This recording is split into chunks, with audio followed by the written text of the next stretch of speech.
Hello everyone, welcome to WNBF Extra Point. I'm your host, Corinne McGrath.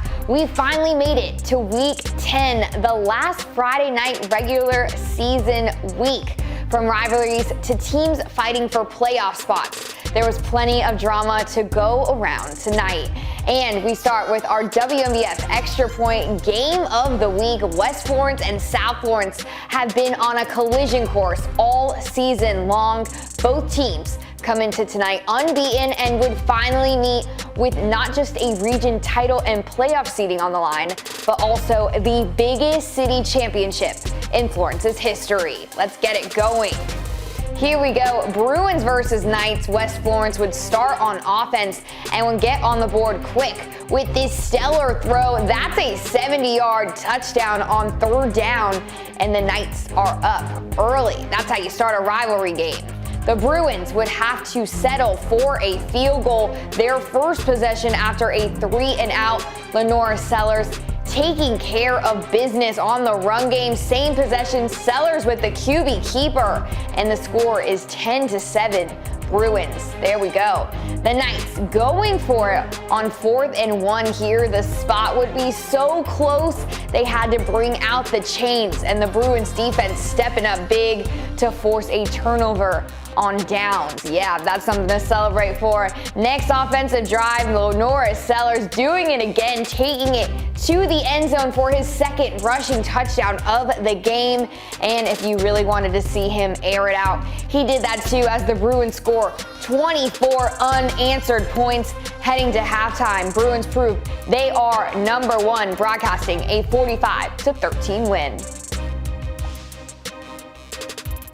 To North Myrtle Beach we go, where the Chiefs are looking for their first region win against longtime rival Myrtle Beach. Game is tied at 7, start of the second. Chiefs quarterback looking, he's on the move, and he connects with Jack Parker in the end zone, and the Chiefs take a 14-7 lead. Seahawks turn quarterback Wyatt Cannon launches one down the field, and it's caught by Kenny Brown. Whew.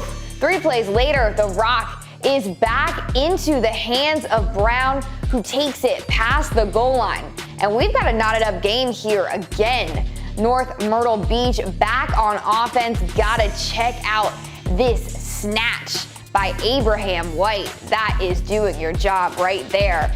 Few plays later, and it's White who takes the handoff and runs it home to give North Myrtle Beach back the lead, and that'll do it here tonight.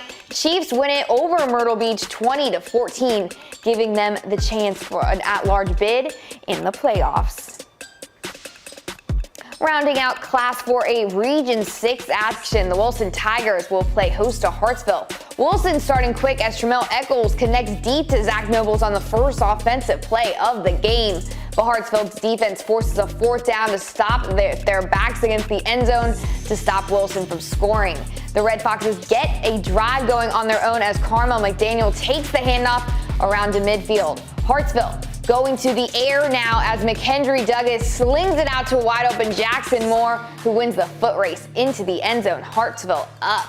Wilson, though, answering back as Eccles throws it out to Jyron Waiters, who crosses over into Hartsville territory before fumbling the ball. Wilson holds on to the possession, though. The Tigers are forced to settle for a field goal as Hartsville defense steps up again into the second quarter. Douglas hands off to Ja'Shawn Anderson, who finds paid dirt. Hartsville goes up 14-3. But Wilson wouldn't go away quiet. Eccles rolls out to his left and finds Jyron Walters open on the sideline, takes this one in for the touchdown. But it's Hartsville who goes on to win this one tonight, 63-44, finishing the region in 3rd place, while Wilson drops to 6th.